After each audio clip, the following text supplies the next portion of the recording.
Baik, Bismillahirrahmanirrahim. Assalamualaikum warahmatullahi wabarakatuh. Waalaikumsalam Waalaikumsalam. warahmatullahi wabarakatuh. Selamat siang teman-teman semuanya. Salam sejahtera bagi kita semua. Mudah-mudahan teman-teman dalam keadaan sehat walafiat. Mohon maaf, pertemuan hari ini saya tidak bisa buka cam ya. Ternyata saya lagi pakai laptop lama saya. Kemudian ketika saya pakai ternyata nggak bisa on cam. Kameranya bermasalah. Terus tadi saya coba untuk on cam, terus nyala, kemudian mati lagi kameranya. Jadi biar fair, teman-teman juga nggak apa-apa, apa namanya, nggak perlu on cam, silakan di off cam saja. Jadi tidak perlu memperlihatkan kondisi wajahnya. Baik, pertemuan ketujuh siang hari ini kita akan membahas terkait manajemen pemasaran, yang mana di pertemuan ini kita akan membahas terkait pemahaman umum, kemudian inti dan konsep pemasaran, kemudian juga tentang strategi dan taktik marketing. Di pertemuan hari ini, saya akan menjelaskan terkait manajemen pemasaran secara konsep dasarnya saja. Kemudian nanti akan saya spill terkait strategi dan taktik marketing. Jadi saya tidak akan menjelaskan secara detail terkait strategi dan taktik marketing karena tugas minggu ini, tugas pertemuanku 7 adalah kalian eksplorasi dan mengerjakan proyek terkait strategi dan taktik marketing yang nantinya kita akan laksanakan di pertemuan ke-11. Kemudian eh, pertemuan ini juga materinya akan saya gunakan sebagai landasan untuk kuis ya. Jadi minggu depan kita akan kuis, entah itu nanti kuisnya apakah online atau offline di kelas. Jadi eh, kita akan melaksanakan kuis. Kalau teman-teman ingat, di pertemuan pertama itu kan saya melihatkan proporsi nilai kan ya, sistem penilaian di Technopreneurship, bahwa di Technopreneurship ini ada kuis. Nah, kuisnya itu soalnya diambil dari materi BMC atau Business Model Canvas dan juga materi hari ini yaitu manajemen pemasaran. Oke. Baik, eh, mengawali materi hari ini akan saya buka dengan pertanyaan ya sebelum kita membahas terkait manajemen pemasaran. Pertanyaannya adalah mengapa perlu mempelajari dan memahami ilmu manajemen di dalam dunia bisnis? Saya kasih waktu 2 menit ya untuk berpikir. Kemudian setelah itu silakan diketik di kolom chat ya hasil dari pemikiran kalian. Kenapa kalian dalam dunia bisnis perlu mempelajari dan memahami ilmu manajemen? Silakan.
Oke, di sini sudah ada beberapa yang menjawab ya. Pertama dari Rina.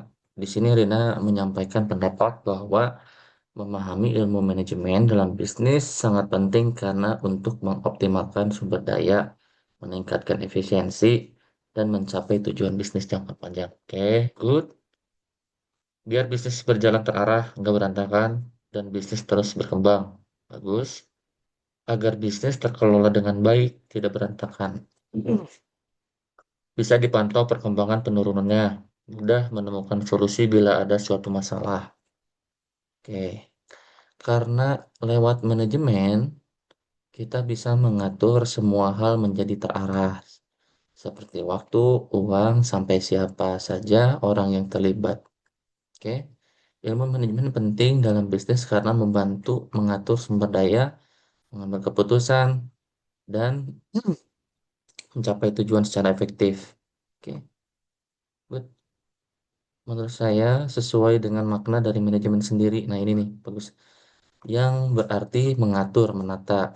Oke, maka bisnis saja berjalan dengan baik. Maksudnya gimana? Maka bisnis saja berjalan dengan baik jika kita mampu menata serta menyusun semua aspeknya. Oke, good. Sama Rani, menurut saya ilmu manajemen itu penting supaya bisnis kita bisa jalan dengan teratur, efisien.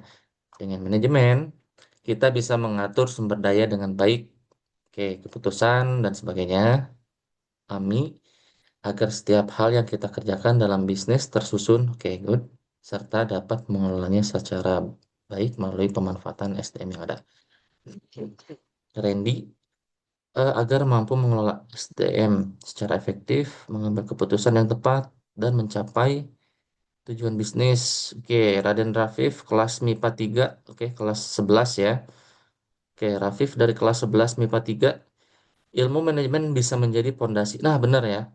Manajemen itu pondasi pengelolaan seluruh aktivitas agar berjalan efektif dan efisien.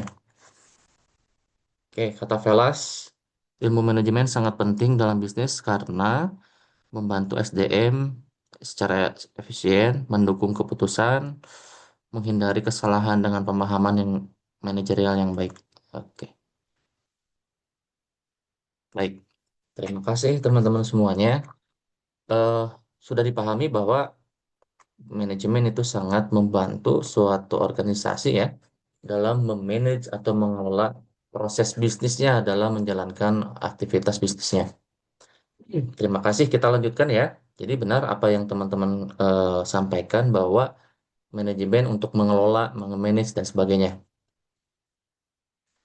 Jadi perlu kita ketahui bahwa di dalam dunia bisnis itu kita dituntut bukan hanya punya ide keren atau ide yang cemerlang atau ide yang sangat bagus gitu ya. Tapi kita juga harus bisa mengelola ide bisnis tersebut ya di dalam aktivitas-aktivitas yang menunjang pencapaian tujuan organisasi. Nah, disinilah peran manajemen gitu ya sangat penting. Jadi manajemen itu pada dasarnya adalah cara mengatur segala sumber daya yang kita miliki, baik itu waktu, kemudian tenaga, uang, dan sebagainya, agar bisa mencapai tujuan secara efektif dan efisien. Nah, kalau tidak memiliki kemampuan manajemen, jadinya nanti bisnis yang sebagus apapun bisnis gitu ya, pasti bisa bisa gagal gitu, karena nggak tahu cara mengelolanya gitu ya. Jadi misalnya banyak pemilik usaha gitu ya, punya produk inovatif, tapi kalau nggak bisa nge-manage produknya, nggak bisa manage pemasarannya, nggak bisa nge-manage uangnya, ujung-ujungnya juga pasti bakal gagal gitu. Nah, artinya ide bagus aja juga nggak cukup, tapi harus ada manajemen yang bagus gitu ya. Nah, di dalam technopreneurship maupun entrepreneurship, kita harus berpikir seperti orang manajer gitu ya, yang memiliki mindset. Kita harus bisa merencanakan bisnis, kita harus nge-planning, kita harus nge-organizing, kita harus menggerakkan seseorang gitu ya agar mau bekerja sesuai dengan job desk-nya. Kita harus bisa ngontrol agar hasilnya sesuai dengan target gitu ya.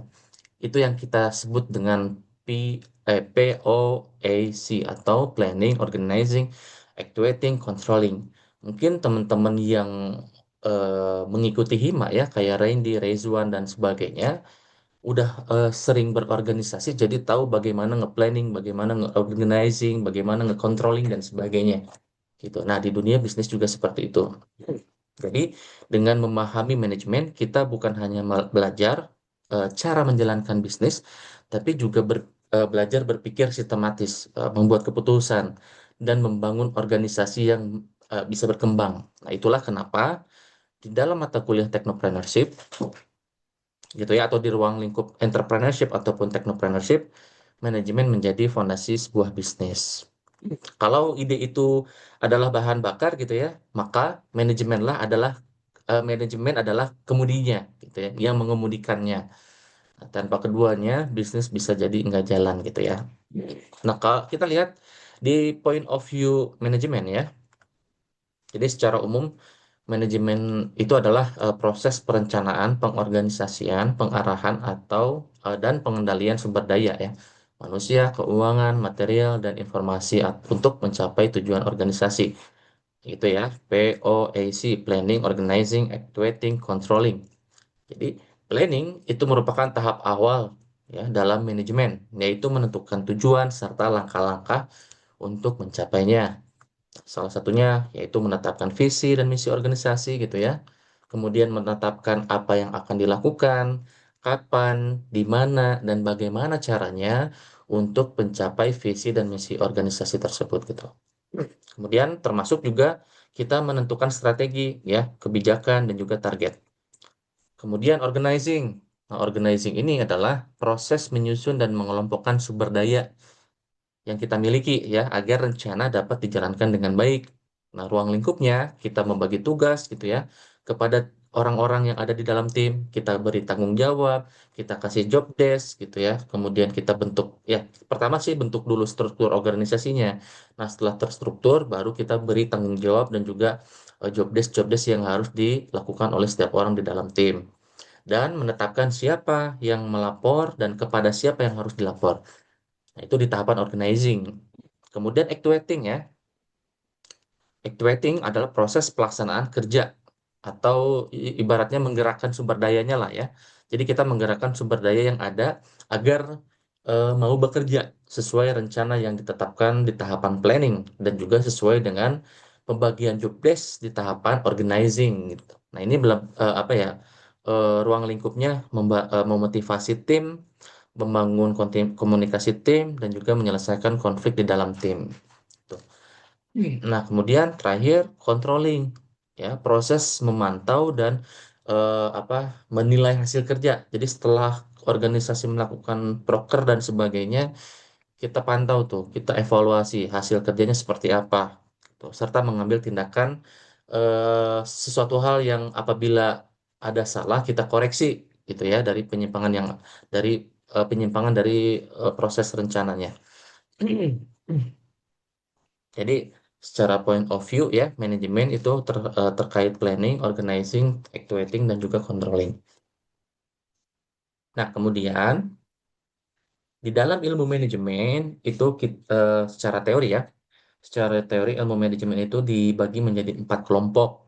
Yang pertama manajemen pemasaran, yang kedua manajemen operasional, manajemen sumber daya, dan juga keuangan. Nah, manajemen pemasaran ini adalah gimana ya, proses bagaimana kita memahami kebutuhan pasar, gitu ya, menciptakan produk yang sesuai dengan pasar, kemudian menentukan harga yang pas untuk pasar, gitu ya. Pasar ini maksudnya konsumen, gitu ya. Kemudian memilih cara promosi yang efektif, bagaimana mengkomunikasikan produknya ke pasar itu seperti apa, dan bagaimana produk yang sudah dibuat itu disalurkan atau disampaikan kepada konsumen gitu. Jadi, ruang lingkup manajemen pemasaran itu mulai dari analisis pasar, riset konsumen, melakukan strategi pemasaran gitu ya dengan STP. Jadi di manajemen pemasaran itu ada STP namanya, segmentasi, targeting dan juga positioning. Kemudian juga ada taktik namanya marketing mix yang hari ini kita akan bahas gitu ya. Nah, semua ini saling berkaitan ya, agar bisnis kita bisa dikenal gitu ya oleh orang-orang atau konsumen, bisa dipercayai oleh konsumen dan juga pada akhirnya eh, bisa menghasilkan keuntungan bagi perusahaan. Nah, kemudian selanjutnya adalah manajemen operasional. Nah, manajemen operasional ini berkaitan dengan bagaimana bisnis dijalankan dari sisi internal ya, internal organisasi atau perusahaan. Kalau diibaratkan bisnis itu seperti tubuh manusia, maka si manajemen operasional ini adalah organ di dalamnya yang memastikan semuanya bekerja dengan lancar ya. Mulai dari proses produksi, pengelolaan bahan baku, kemudian mengolah bahan baku tersebut menjadi sebuah produk, kemudian dari produk tersebut bisa sampai produknya didistribusikan lah kepada konsumen.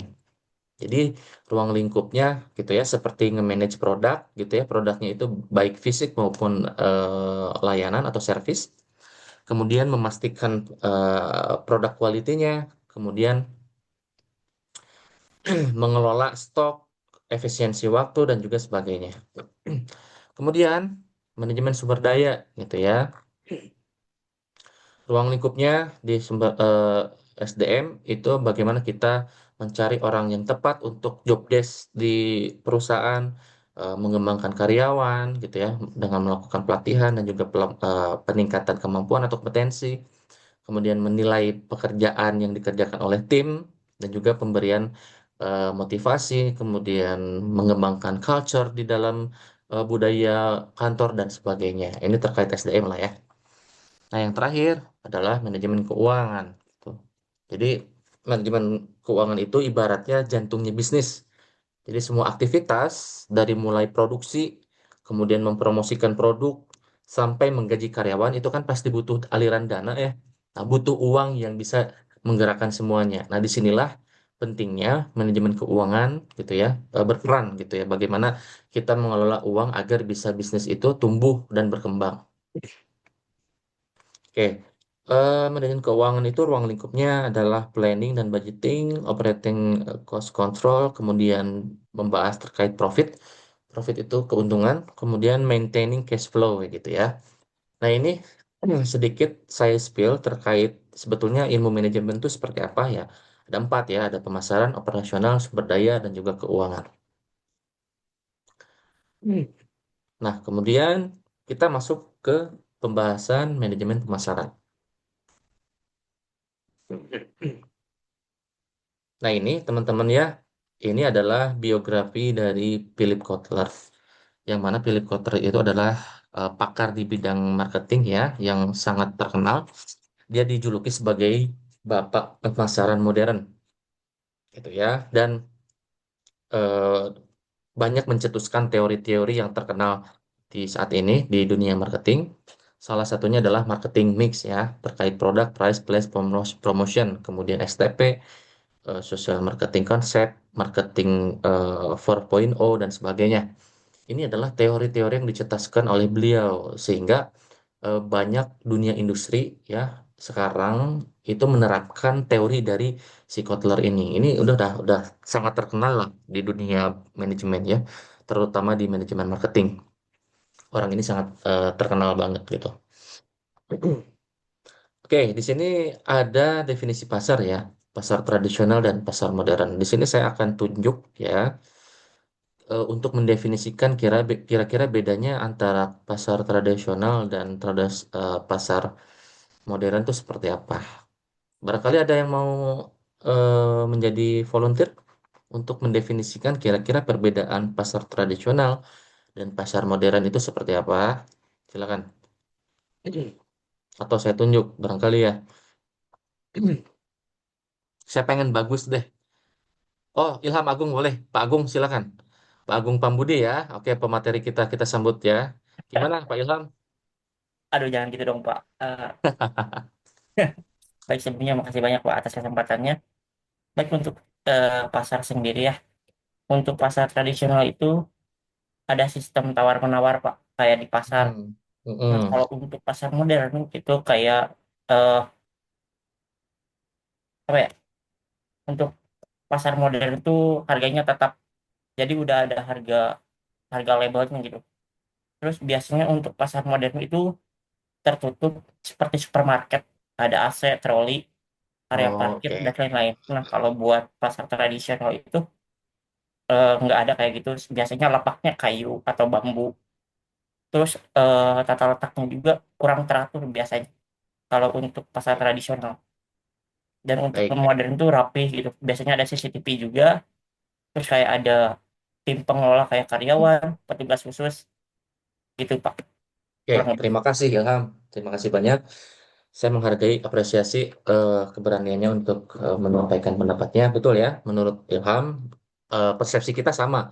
Sebetulnya pasar, pasar tradisional tuh kayak apa ya? Kayak pedagang yang tempatnya itu kumuh, banyak lumpur, bau dan sebagainya. Kemudian pasar modern adalah pasar yang lebih modern tempatnya, menggunakan AC, kayak Indomaret dan sebagainya gitu ya. Itu persepsi kita sama gitu. Tapi di sini ada tapinya. Menurut teori manajemen, teman-teman semuanya yang dilontarkan oleh Kotler, bahwa persepsi itu emang benar adanya, memang pasar tradisional adalah yang jadul, kemudian pasar modern secara tempat, fisik itu lebih modern. Tapi secara teori di dalam marketing, pasar tradisional itu adalah eh, pasar yang dimana tempatnya itu ada pembeli dan penjual, gitu ya. Di mana tempat tersebut ada pembeli dan penjual ya sederhana lah, ada pembeli dan penjual, pembeli itu membeli produk dan penjual ada yang menawarkan produknya gitu ya, sehingga ada terjadi pertukaran antara pembeli dan penjual, penjual menawarkan produknya kemudian pembeli menukarkan value-nya yang dia miliki yaitu berupa uang, kemudian ditukarkan dan pembeli mendapatkan barangnya. Itu secara definisi apa ya, secara definisi sederhananya secara teori seperti itu. Nah, sedangkan pasar modern ini lebih mengacu kepada bagaimana pasar itu tidak hanya secara fisik ya, tapi tapi melibatkan teknologi gitu ya. Lebih menerapkan sepenuhnya terintegrasi dengan teknologi gitu ya, memanfaatkan platform digital atau sistem yang terotomatisasi serta analisis data untuk mempertemukan penjual dan pembeli. Ini mungkin kalau secara sederhananya, oh platform online mungkin gitu ya, ada e-commerce. Nah, pasar modern secara teori marketing gitu ya, bahwa pasar modern itu adalah teknologinya, pasar di mana pembeli dan penjual bertemu tapi secara maya gitu, tidak secara fisik di tempat gitu. Nah, itu secara teorinya bahwa pasar modern dan tradisional seperti itu. Nah, di sini kita masuk ke pemasaran ya. Jadi pemasaran itu adalah proses perencanaan dan pelaksanaan dari konsep strategis, penetapan harga, promosi dan sebagainya gitu ya, untuk menciptakan pertukaran gitu ya, exchange. Nah, kalau kita lihat dari bukunya Kotter ya, di judulnya Marketing Management Millennium Edition tahun 2002, di sini ada simple marketing system. Jadi marketing itu simpelnya seperti ini, gitu ya. Kalau kita lihat di gambar ini, bahwasannya gambar ini menunjukkan arus pertukaran atau exchange flow yang terjadi di antara industri atau sellers dan juga pasar atau buyers ya dalam sebuah sistem pemasaran. Jadi keduanya saling berinteraksi melalui keempat arus ini, teman-teman ya. Ada komunikasi, kemudian goods and service, money, dan juga informasi. Jadi Kotler itu mendefinisikan industri sebagai apa ya, kumpulan penjual yang menawarkan barang atau menawarkan jasa kepada pasar gitu ya. Tujuannya adalah pasar ini untuk memenuhi kebutuhan dan keinginan si pasar ini atau konsumennya dengan produk atau layanan yang memiliki nilai value yang ditawarkan oleh pasar ini gitu. Nah, kemudian di sini market itu adalah kumpulan pembeli atau konsumen gitu ya, baik itu konsumen individu, pelanggan individu, ataupun organisasi yang membutuhkan kebutuhan, keinginan, dan kemampuan membeli produk atau jasa yang ditawarkan oleh si industri.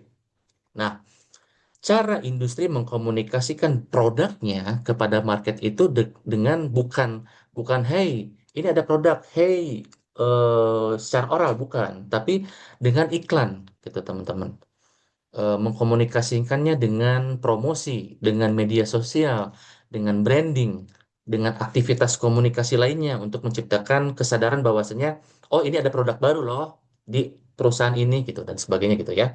Makanya kalau kita lihat gitu, kalau kita jalan-jalan eh, ke suatu tempat di jalan raya kita menemukan baliho besar di sebelah kiri jalan gitu ya, ada promosi produk Indomie lah, promosi produk baru lah dan sebagainya. Itulah cara mengkomunikasikan industri, mengkomunikasikan produk barunya kepada market atau kepada konsumen gitu ya, agar mengetahui bahwasanya ada produk baru gitu.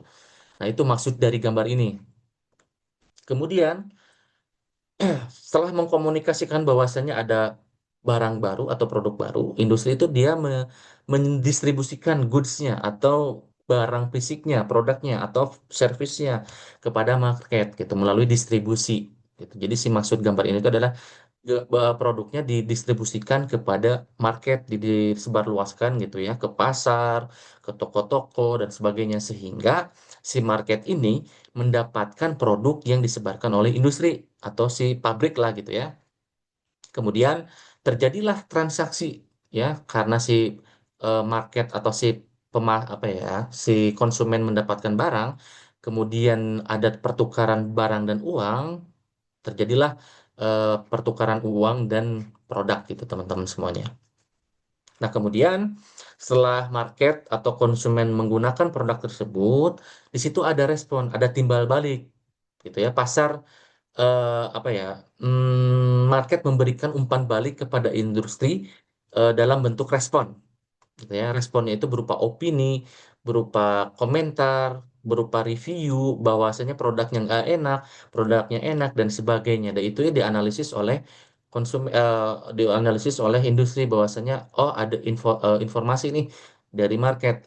Apa timbal balik market terhadap produk yang sudah digunakan oleh market atau pasar oleh industri yang disediakan oleh industri gitu teman-teman ya. Jadi ceritanya si gambar tersebut adalah seperti itu.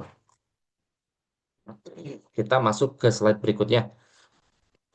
Nah, berdasarkan teori Kotler ya, bahwasanya di pemasaran itu ada konsep inti pemasaran yang ada 8 ya, 8 poin, yaitu needs, wants, demand, product, utility cost, exchange, relationship, marketer. Jadi ada 8 inti konsep ya. Konsep inti pemasaran itu ada 8 lah ceritanya gitu. Nah, kita bahas satu per satu. Oke. Di sini sudah tahu ya teman-teman bahwasanya kebutuhan needs itu adalah suatu kebutuhan. Nah, kebutuhan itu adalah hal-hal yang esensial, yang penting atau yang dasar ya yang diperlukan untuk kelangsungan hidup atau kesejahteraan seseorang. Gitu. Teman-teman juga udah tahu lah bahwasanya kebutuhan itu adalah penting gitu. Nah, kebutuhan itu dikategorikan menjadi 3 kategori. Yang pertama primer ya, sandang, pangan, papan, kesehatan. Sandang itu berupa apa ya, pakaian mungkin ya, pakaian, baju, celana, jaket, seragam, dan lain-lain yang dibutuhkan untuk menutupi organ tubuh kita manusia gitu ya, sehingga kita tidak malu untuk keluar rumah. Pangan itu sesuatu hal yang kita minum, makan agar kita tidak mati kelaparan. Papan itu adalah tempat tinggal gitu ya, yang mana kita bisa tinggal di tempat tinggal agar kita bisa bertahan hidup.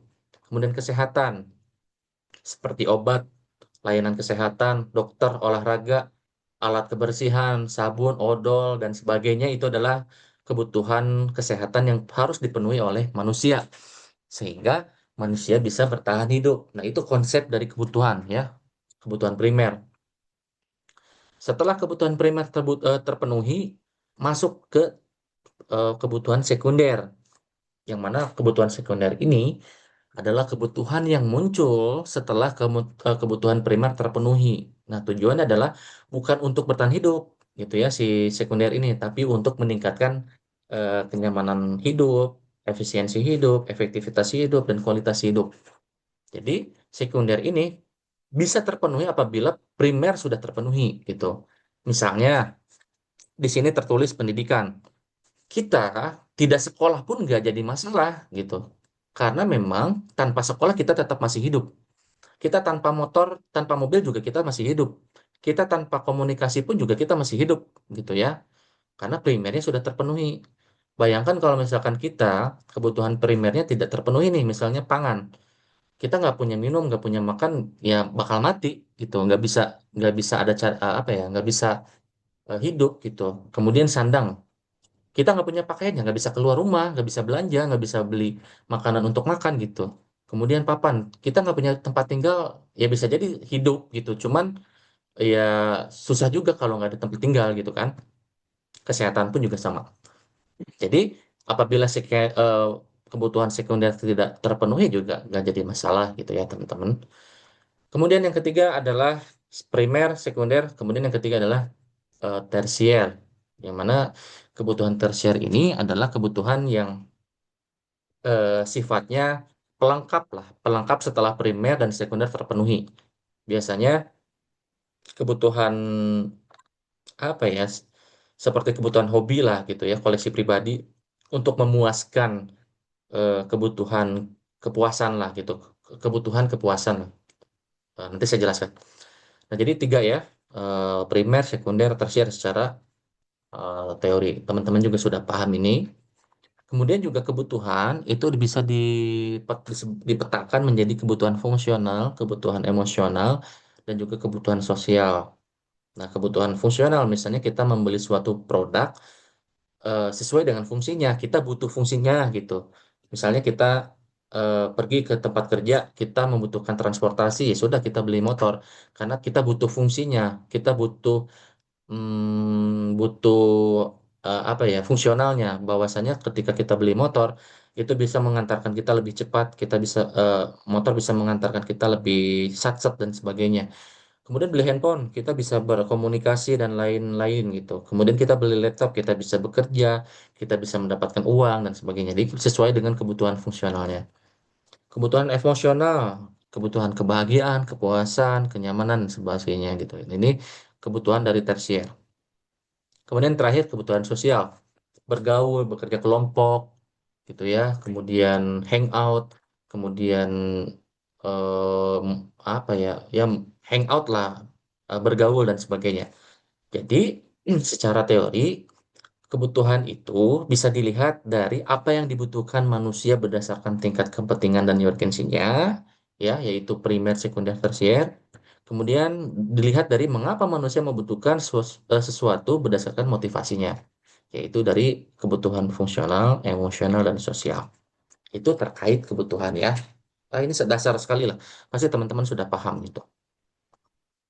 Kemudian selanjutnya terkait keinginan atau wants and demand gitu ya. Setelah ada kebutuhan, pasti eh, ketika muncul suatu kebutuhan, pasti ada sesuatu hal keinginan yang ingin dibeli untuk memenuhi kebutuhan tersebut, yaitu wants gitu ya.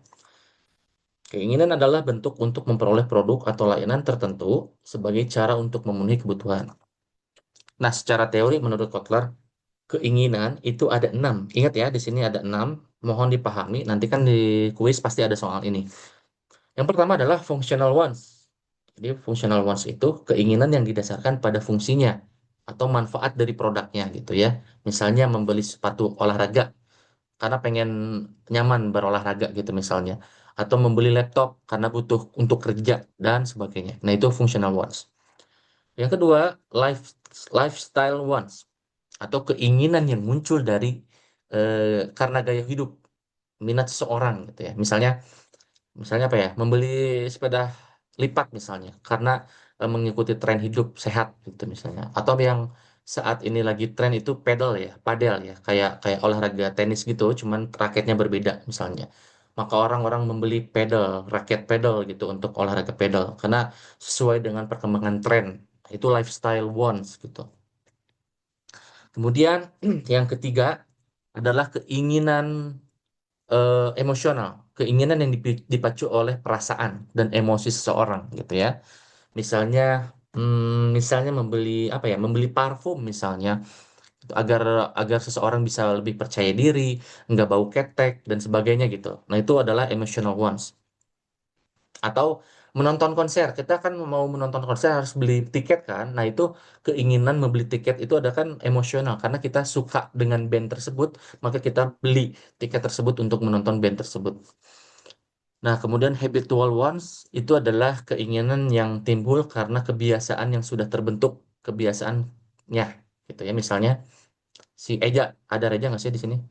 Si Rezwan misalnya, si Rezwan tuh berangkat pagi gitu ya ke kampus itu ngopi dulu biasanya, ngudut dulu biasanya, beli rokok dan sebagainya. Nah, itu keinginan yang berulang gitu. Karena sesuai dengan kebiasaannya. Nah, kemudian yang keenam yang kelima adalah culture and social wants atau keinginan yang dipengaruhi oleh budaya gitu ya atau sosial. Misalnya membeli baju batik gitu ya untuk acara resmi.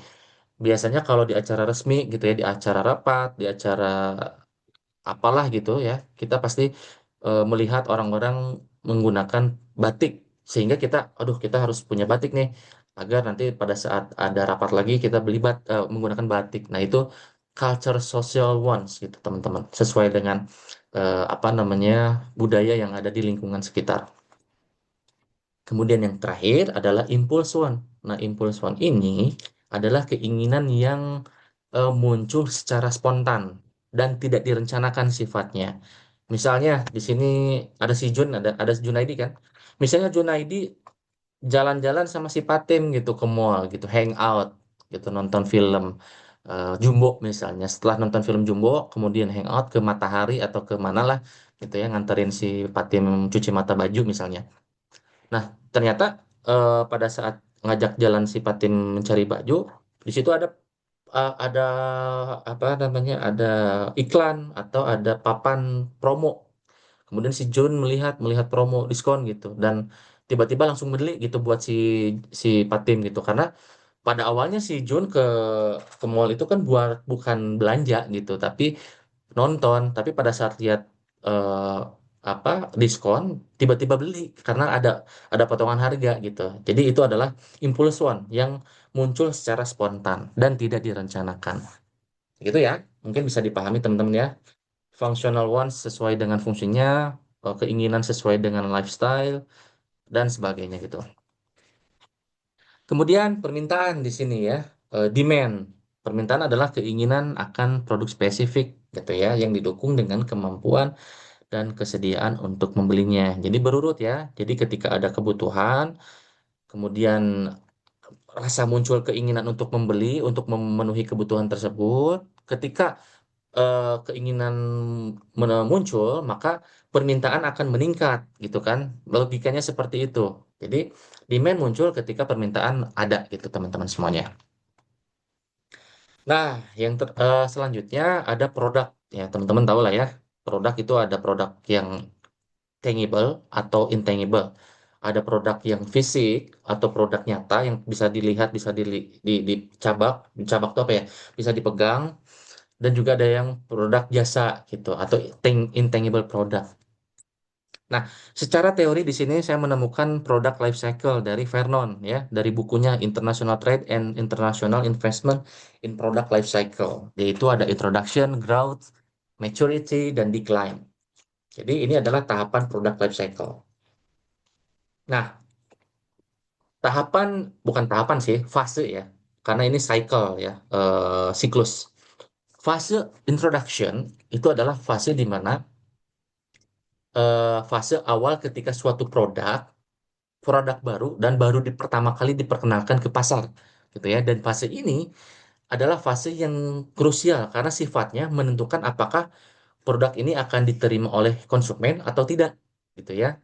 Jadi setiap produk yang baru muncul ya, yang baru dipasarkan ke pasar pasti harus melewati fase introduction gitu ya. Bayangkan misalnya perusahaan, misalnya si Rejuan punya perusahaan gitu. Nah, produk apa si perusahaannya si Rejuan ini bikin produk baru, misalnya minuman unik gitu ya dengan rasa kopi lah, produk kopi. Nah, kopinya itu campuran rasa kopi dan jeruk. Kan aneh gitu ya, ada kopi dicampur jeruk. Nah, di tahapan ini gitu ya, orang-orang belum mengetahui bahwasanya perusahaan si Rejone itu punya kopi rasa jeruk gitu misalnya. Nah, di fase ini perusahaan si Rejuan harus memperkenalkan produknya ke pasar ya seluas-luasnya untuk membangun awareness si pembeli gitu ya. Makanya kan setiap perusahaan yang produknya baru itu pasti ada promosi besar-besaran melalui iklan, media sosial, melalui banner, melalui dan apapun itu begitu ya. Itu di tahapan fase introduction. Nah, kemudian growth. Growth ini adalah fase di mana ketika produk mulai mendapatkan penerimaan oleh konsumen gitu ya, atau penerimaan pasar yang luas gitu teman-teman, dan mengalami pertumbuhan penjualan yang lumayan signifikan gitu. Jadi di fase ini di mana produk mulai menunjukkan potensi profitnya karena permintaan konsumen sudah mulai berkembang atau meningkat gitu teman-teman. Nah, di tahap ini fokus perusahaan itu adalah memperkuat brand karena si produknya sudah mulai disukai oleh pembeli atau konsumen, maka di fase ini fokusnya itu bukan lagi mempromosikan si produknya, tapi memperkuat brandnya gitu dan meningkatkan kapasitas produksinya supaya bisa memenuhi permintaan pasar gitu ya yang semakin meningkat. Karena kan di pasar sedang disukai lah si produksi perusahaannya gitu. Nah, kemudian ada fase maturity ya.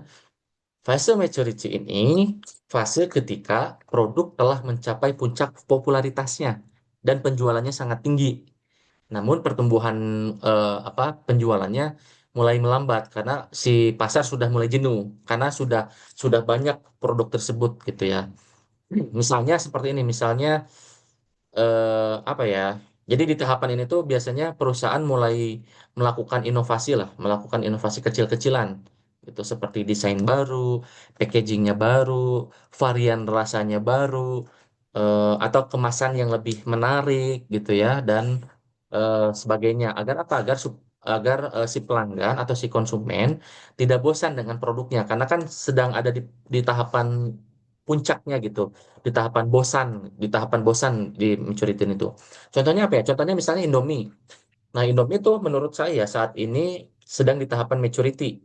Orang-orang sudah mengetahui banyak orang sudah mengetahui produk Indomie gitu ya, penjualannya banyak dan sebagainya. Nah, bagaimana si Indomie ini biar tidak turun penjualannya, biar si pelanggan tidak bosan, ya berarti si perusahaan melakukan inovasi, melakukan desain baru, menambahkan variasi baru gitu ya.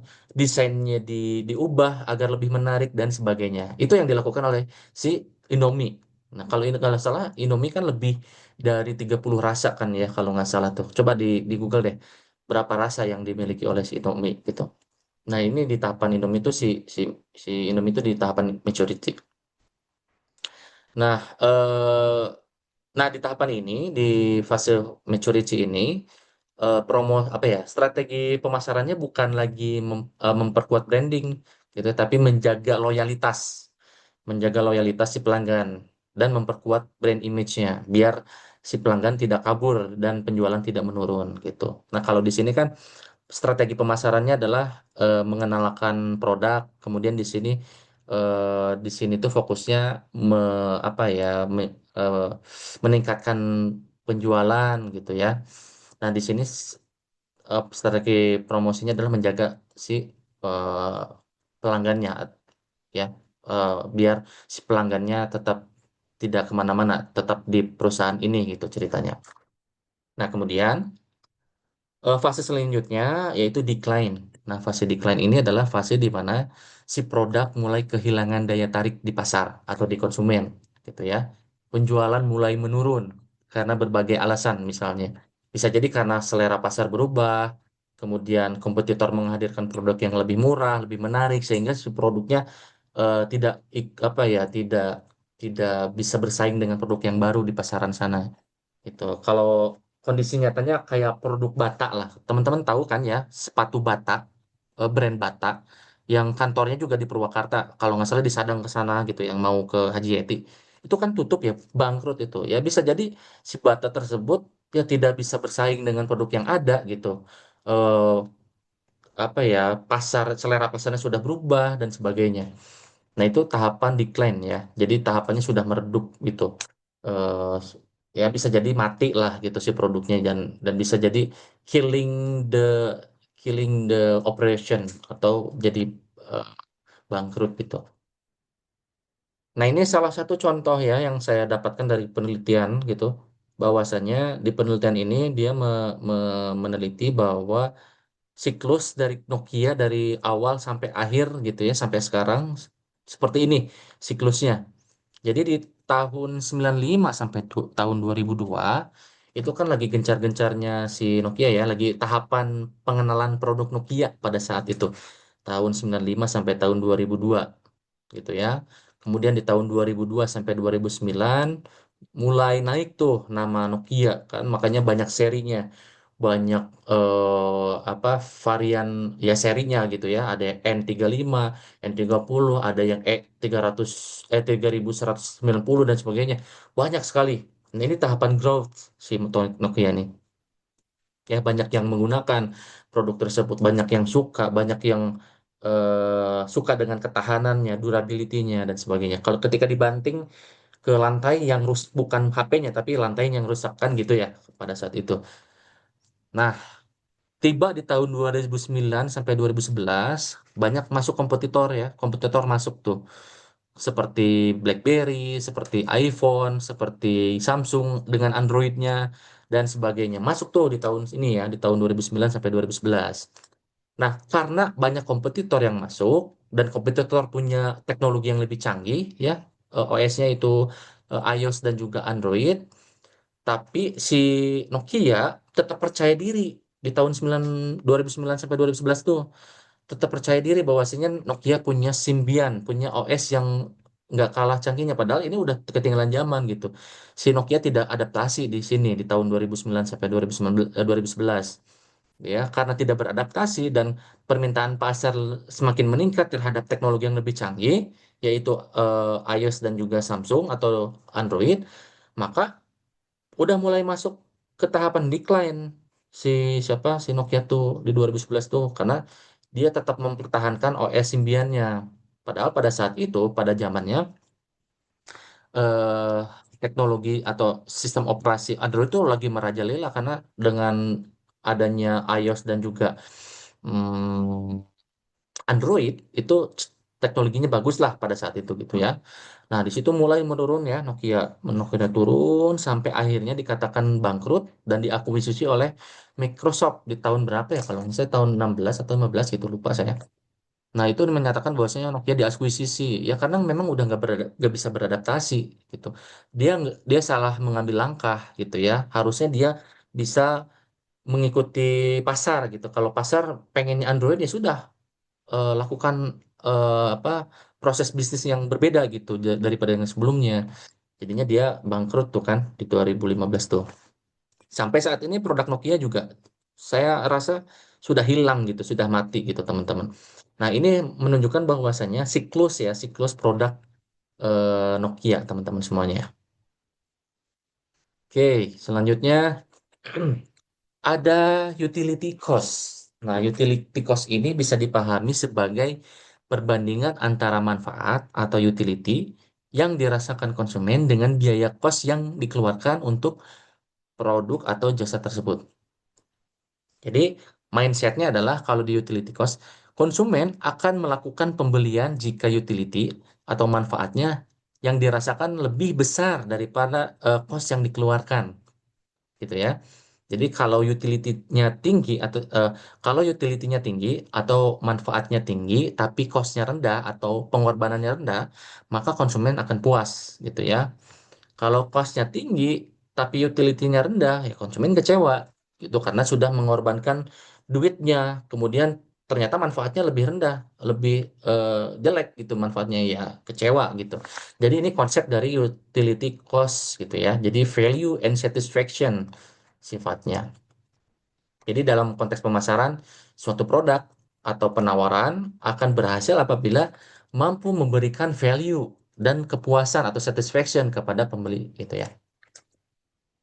Begitu teman-teman semuanya terkait utility cost. Mungkin teman-teman bisa tahu lah ya, bisa paham maksudnya. Nah, contohnya di sini teman-teman. Misalnya teman-teman beli produk laptop harganya 10 juta, kan mahal ya. Harga 10 juta tuh mahal. Tapi dengan 10 juta itu teman-teman bisa dimudahkan pekerjaannya gitu ya. Kalau beli laptop harganya 3 juta, tapi ujung-ujungnya lemot, ujung-ujungnya temen-temen kesel dan sebagainya kan gak worth it gitu ya. Mending sekalian beli 10 juta, harganya mahal tapi bisa lebih efisien, lebih bisa multitasking, bisa meningkatkan produktivitas pekerjaan dan sebagainya. Jadi worth it gitu. Nah, ini contohnya teman-teman ya. Mudah-mudahan bisa dipahami. Selanjutnya adalah exchange and transaction. Exchange dan transaksi, gitu ya, pertukaran.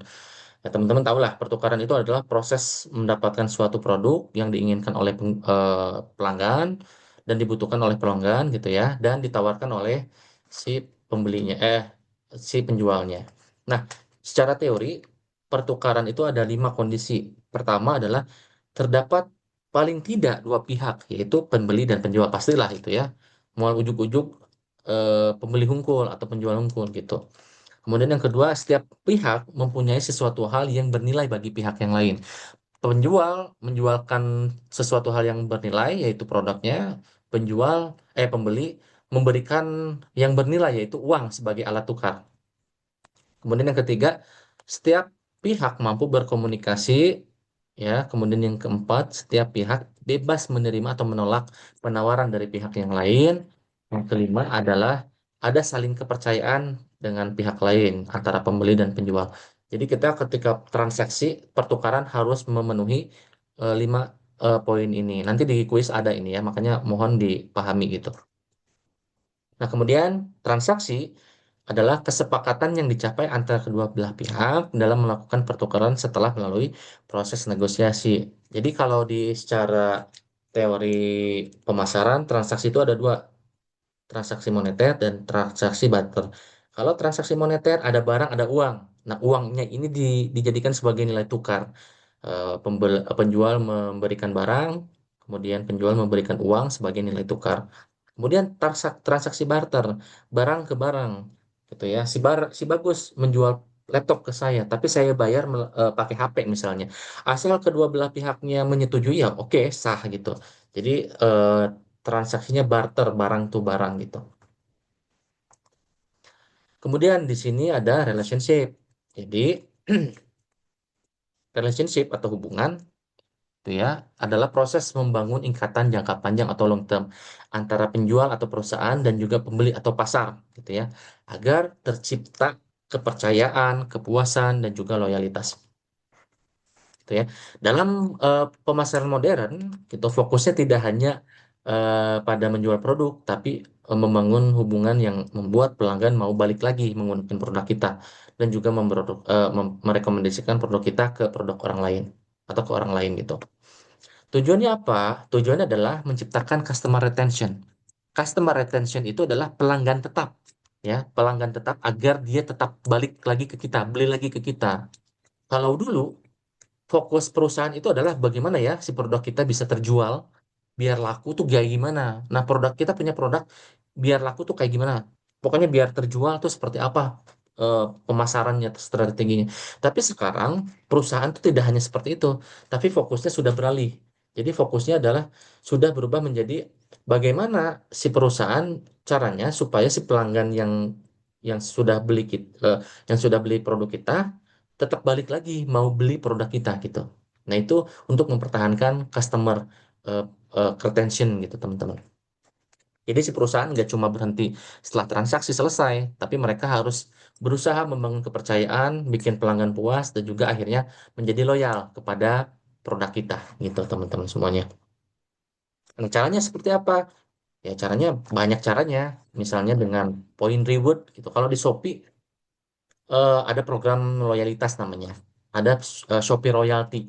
Nah, caranya gimana sih sebetulnya si Shopee itu biar si si pelanggannya tidak kabur ke Tokopedia yang mengadakan Shopee Royalty gitu ya. Yang mana program ini adalah yang memberikan keuntungan kepada si usernya, memberikan voucher gratis ongkir, voucher diskon, cashback, kemudian apa voucher-voucher lainnya. Biar apa? Biar si pelanggannya tidak keluar gitu ya, tidak keluar Shopee, tidak keluar dari Shopee, tidak beralih ke Tokopedia gitu. Kemudian ada lagi level member. Jadi ya kalau di Shopee itu akan level member ya. Kalau tidak salah ada silver, gold, platinum.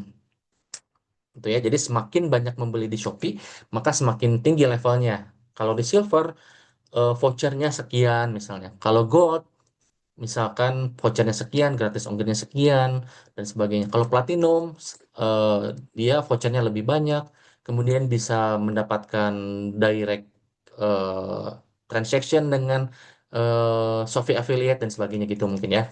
Contoh seperti itu. Hmm. Terus yang selanjutnya adalah marketer. Nah, marketer ini adalah seseorang atau individu yang secara langsung dia merancang, mengelola, dan melaksanakan strategi pemasaran untuk suatu produk atau suatu service gitu ya.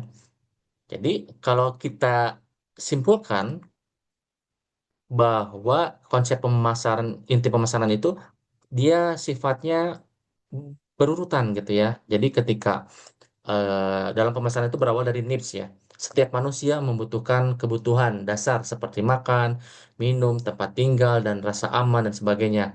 Nah, kebutuhan ini harus dipenuhi agar bisa bertahan hidup, kan gitu konsepnya. Nah, eh, bagaimana untuk memenuhi kebutuhan hidup ini? Pasti ada sesuatu keinginan untuk membeli suatu barang untuk memenuhi kebutuhan tersebut gitu ya, yaitu he wants gitu ya. Misalnya seseorang membutuhkan makanan, gitu. Ya udah, berarti ada sesuatu hal yang sesuatu hal yang diinginkan untuk membeli makanan untuk memenuhi kebutuhan tersebut. Nah, kemudian untuk menjawab kebutuhan tersebut dan keinginan tersebut, untuk memenuhi kebutuhan tersebut, permintaan tersebut, maka terbentuklah suatu demand atau permintaan. Artinya orang ini bukan hanya ingin tapi juga mampu membeli produk gitu ya. Jadi ada kebutuhan, kemudian ada muncul keinginan untuk membeli untuk apa namanya memenuhi kebutuhan tersebut, maka ada keinginan. Ketika ada keinginan, permintaan ada permintaan gitu, gitu ya. Meningkat permintaannya karena ada keinginan gitu ceritanya. Nah, untuk menjawab kebutuhan dan keinginan tersebut, maka perusahaan menawarkan sebuah produk atau sebuah barang atau sebuah value yang bisa memenuhi ketiga ini gitu ceritanya, gitu ya. Kemudian eh untuk em, memenuhi eh manfaat dan cost atau apa ya satisfaction, konsumen akan menilai apakah manfaat yang mereka dapatkan atau sesuatu hal yang mereka dapatkan itu lebih besar dibandingkan biaya atau gimana gitu ya. Itu adalah di utility cost. Jadi produknya itu barangnya atau value-nya apakah dia bervalue atau tidak, murah atau tidak, maka ada utility cost. Kan utility cost itu adalah seberapa besar value yang didapatkan oleh si konsumen, tapi cost-nya atau pengeluarannya atau pengorbanannya lebih kecil kan gitu. Nah, seperti itu. Nah, proses pemenuhan kebutuhan ini terjadi melalui pertukaran atau exchange, di mana pembeli menukar uang gitu ya, sumber daya lainnya untuk memperoleh produk yang diinginkan oleh si pembeli gitu. Nah, setelah terjadi pertukaran, harapannya perusahaan tidak sampai di situ gitu ya. Perusahaan fokus membangun relationship atau hubungan jangka panjang dengan konsumen agar tercipta kepercayaan, juga tercipta kepuasan dan juga loyal. Jadi tidak hanya sebatas bertukar transaksi saja, tapi bagaimana si pelanggan itu bisa balik lagi membeli produknya, yaitu melalui pendekatan relationship jangka panjang gitu teman-teman. Nah, dari semua itu orang yang me, apa namanya akhirnya semua proses ini dikendalikan oleh seorang marketer atau pemasar gitu ya. Seseorang yang individu ini yang memahami kebutuhan pelanggan, menciptakan penawaran, menyampaikan produk gitu ya kepada pelanggan dan sebagainya. Jadi marketer ini adalah ujungnya gitu ya, memahami semua kebutuhan pelanggan, produknya apa, kemudian exchange-nya seperti apa, bagaimana menjaga hubungan adalah seorang marketer. Jadi kalau disimpulkan seperti itu teman-teman ya terkait inti pemasaran itu atau konsep inti pemasaran. Baik, sampai sini dulu teman-teman. Kira-kira ada yang mau ditanyakan tidak ya? Kalau ada pertanyaan silakan acungkan jempolnya, raise hand. Tapi kalau masih aman silakan acungkan jempolnya.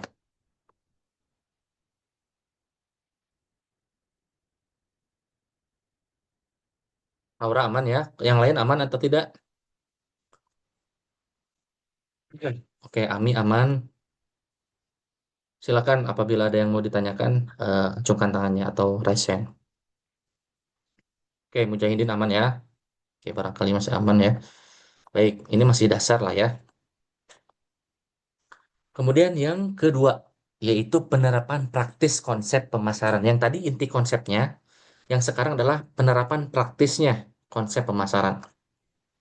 Jadi berdasarkan si Kotler ya, dari buku marketing manajemennya, menyatakan bahwasannya ada empat penerapan praktis konsep pemasaran, yaitu konsep produksi, yang kedua konsep produk, yang ketiga konsep penjualan, yang keempat konsep pemasaran. Nah ini nanti ada di kuis ya teman-teman, mudah-mudahan bisa dipahami. Kita bahas dulu yang produksi.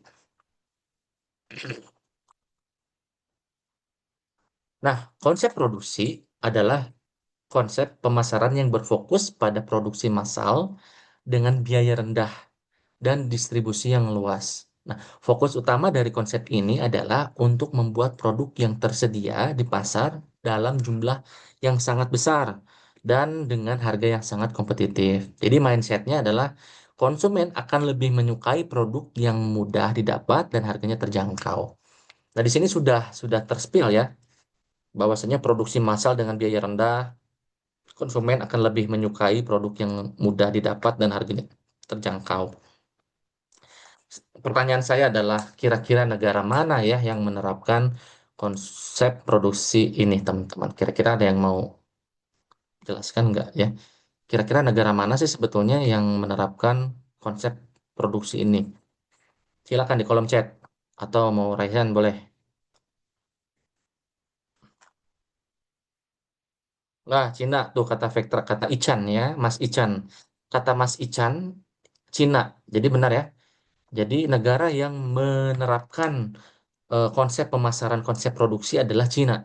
Jadi kalau kita lihat cara Cina menjalankan bisnisnya, mereka itu bisa dibilang sangat menerapkan konsep produksi. Fokus utama mereka adalah gimana caranya bisa memproduksi barang dalam jumlah besar dengan biaya yang sangat rendah supaya harganya bisa lebih murah ketika dijual gitu ya dan mudah dijangkau oleh banyak orang. Jadi Cina sadar bahwa kalau barangnya bisa dibuat banyak dan dijualnya dengan harga yang terjangkau, otomatis pasarnya akan meluas gitu ya. Maka banyak orang yang suka dan membeli produk tersebut. Makanya mereka terus berusaha meningkatkan efisiensi produksinya, teman-teman ya, memanfaatkan teknologinya dan mempercepat distribusinya. Agar apa? Agar negara-negara di eh, di berbagai negara menggunakan produk Cina. Contohnya ya Xiaomi.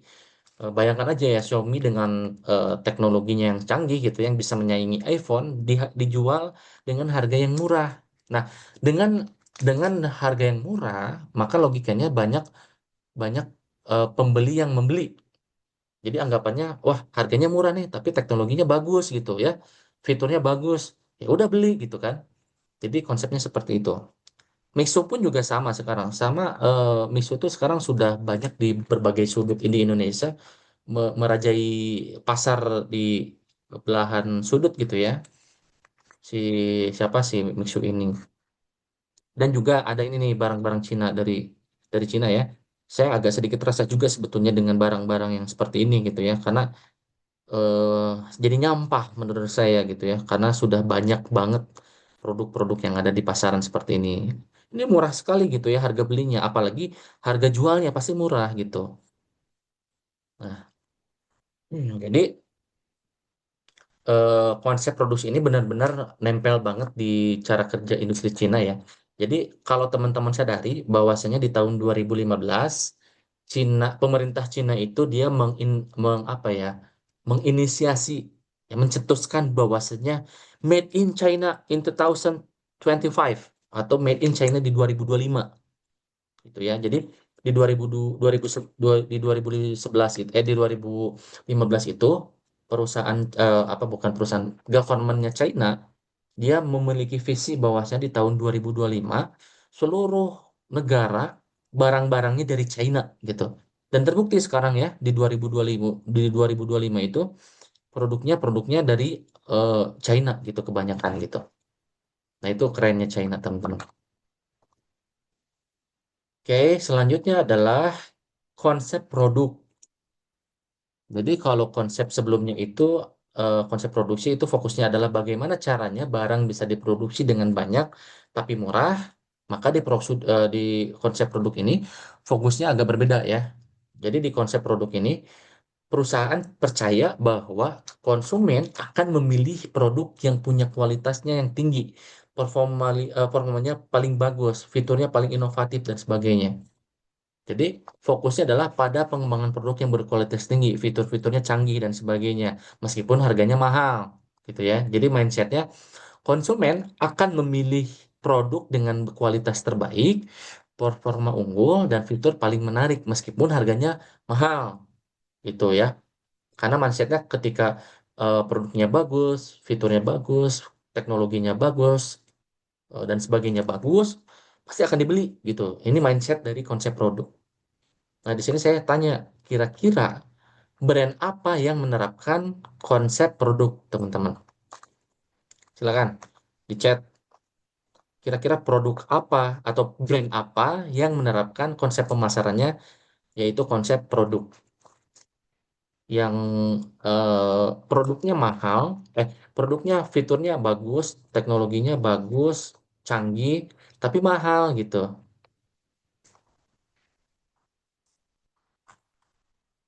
Nah, si Hazazi ya, Noval Hazazi iPhone gitu. Benar ya. Jadi contohnya adalah si Apple ya. Apple, Tesla, kemudian siapa ini si Dewi teh? Dewi apa nih? Dewi Laut ya. Si Starbucks ya. Jadi mereka menerapkan konsep pemasaran, konsep produk gitu ya. Kalau si Apple gitu ya sama si Tesla ini dia mereka menonjolkan keunggulan dari desain, fitur baru, kemudian teknologi yang canggih, kualitas premium gitu ya. Meskipun harganya mahal, tapi tetap ada yang beli karena mindsetnya pengen yang bagus gitu. Nah, kalau yang si Starbucks ini emang dari awal juga ya, dari awal Starbucks berdiri, itu punya keyakinan bahwa konsumen akan memilih produk kopi yang kualitas terbaik, rasa khas gitu ya, dan pengalaman menikmati kopi yang tempatnya bagus gitu. Makanya di berbagai negara, termasuk Indonesia, tempat kedai kopinya si Starbucks itu pasti mewah gitu, bagus, karena memang itu yang dijual, itu teman-teman. Nah, yang ketiga adalah selling concept. Jadi, selling concept ini berfokus pada peningkatan usaha penjualan untuk meyakinkan konsumen membeli produk yang ditawarkan. Jadi, mindsetnya adalah produk tidak akan laku apabila tidak didorong atau tidak dipush untuk dijual gitu. Ya. Jadi, misalnya begini, ada perusahaan yang punya stok barangnya banyak di gudang gitu ya. Tapi belum tentu orang tertarik beli gitu ya. Nah, biar cepat laku, mereka bikin iklan besar-besaran, mereka bikin promo, bikin diskon, door to door sales, bahkan rayuan marketing juga dilakukan gitu. Tujuannya adalah produknya harus keluar dari si gudang secepatnya biar cepat laku. Misalnya di sini ya, nah ini di sini ya saya kasih brand di Daniel Beauty gitu ya. Tadinya di kelas A ya si Daniel ya. Jadi misalnya si Daniel punya brand namanya Daniel Beauty. Kemudian produknya skincare. Eh, kan pada saat produksi pasti melakukan produksi kan disimpan di gudang. Nah, si Daniel ini pasti dia nggak mau rugi. Pokoknya pengen gimana caranya produk skincare ini tidak mati karena kadaluarsa gimana caranya nih. Sedangkan di gudang banyak produknya atau stoknya. Nah, berarti si Daniel itu harus melakukan promosi besar-besaran tuh, promosi diskon besar-besaran tuh, dan sebagainya. Agar apa? Agar barang yang ada di gudang cepat beres, bukan cepat beres, cepat terjual gitu, teman-teman. Nah, itu adalah selling concept atau konsep penjualan, gitu, teman-teman ya. Mudah-mudahan bisa dipahami. Kemudian yang terakhir adalah konsep pemasaran atau marketing konsep, gitu teman-teman. Nah, ini kalau konsep produksi dan konsep penjualan itu kan fokusnya ke produk ya, bagaimana cara menjual produknya, bagaimana bagaimana laku produknya gitu ya. Maka di konsep pemasaran ini cara berpikirnya terbalik. bukan perusahaan yang menentukan apa yang akan dijual, tapi kebutuhan dan keinginan konsumen lah yang jadi titik awalnya. Jadi mirip IMK. Kalau IMK kan kita mau membuat sebuah produk harus berdasarkan dari kebutuhan user ya. Kita harus melakukan empathize dulu.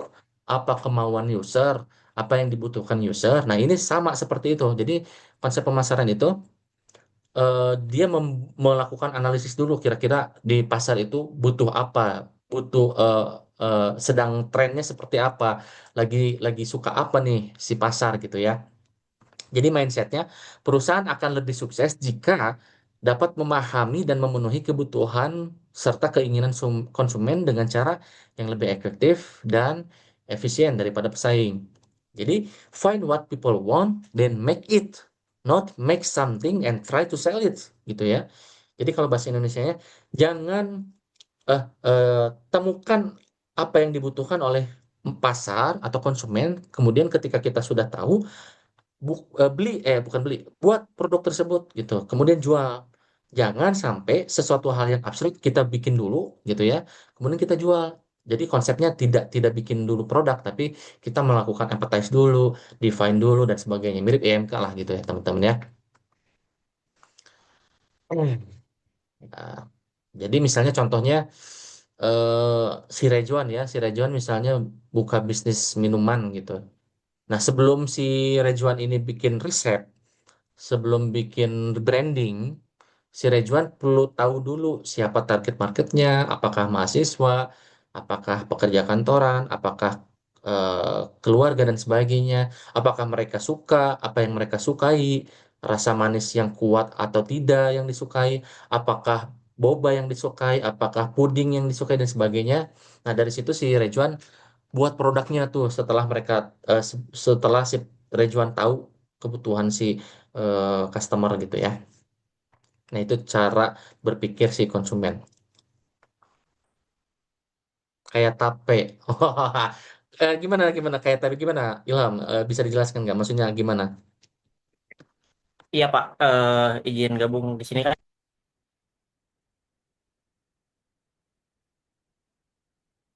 Silakan Pak Ilham. Nggak ada suaranya.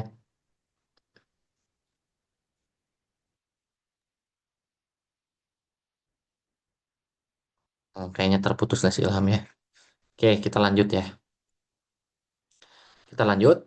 Jadi di konsep marketing ini bisa dibilang bahwa eh, kita sebagai pebisnis bukan sekedar soal jualan, tapi juga kita memahami manusia, understanding ya, memahami kebutuhan, memahami keinginan dan juga apa yang mereka sukai gitu ya kayak IMK lah, human needs. Nah itu teman-teman ya, 4 konsep pemasaran. Yang pertama produksi. Konsepnya adalah dia memproduksi barang massal, dijual harga murah sehingga menguasai pasar gitu ya. Kemudian konsep produk, membuat produk yang istimewa, harganya mahal. Kemudian konsep selling, bagaimana produk yang ada di gudang segera dikeluarkan atau segera dijual dengan melakukan promosi besar-besaran. Kemudian yang terakhir, sebelum kita membuat sebuah produk, kita harus menganalisis dulu, kita harus menganalisis dulu, kita melakukan wawancara dan sebagainya, apa yang dibutuhkan user, apa yang dibutuhkan konsumen, apa yang dibutuhkan dan sebagainya, baru kita buat produknya, gitu teman-teman ya. Oke, nggak apa-apa Ilham, kita lanjut ya. Barangkali terkait konsep pemasaran paham ya. Kalau paham silakan acungkan jempolnya. Kalau masih ada yang mau ditanyakan silakan raise hand. Silakan. Sebelum kita membahas terkait strategi. Oke, baik. Oke, kita lanjut ya. Nah, di sini kita outline ketiga kita membahas terkait strategi dan taktik marketing. Oke, di sini saya akan tidak akan menjelaskan secara detail karena saya pengen teman-teman tugas di minggu ini mengeksplorasi terkait strategi dan taktik marketing karena nanti tugasnya berkaitan dengan project. Oke, strategi dan taktik bedanya apa ya kira-kira? Saya pengen Triani deh. Tri, halo Tri, bisa dengar suara saya? Bedanya taktik dan strategi apa ya kira-kira?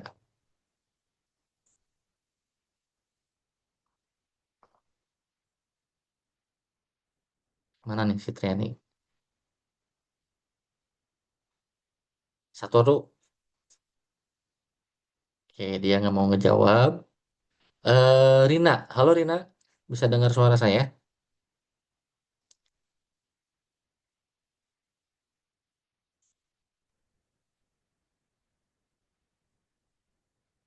Rin, halo. Oke. Rafif, ada Rafif nggak ya? Rafif. Ada Pak, Rafif, suka suka bola nggak? suka banget Pak. Suka, oh suka banget. Suka main PES nggak atau FIFA? Main PES sering. Sering. Cocok, cocok. Nah, Rafif, di analoginya di sepak bola kan ada strategi dan taktik ya. Nah, bedanya apa sih sebetulnya strategi dan taktik itu? Bisa sharing nggak kira-kira?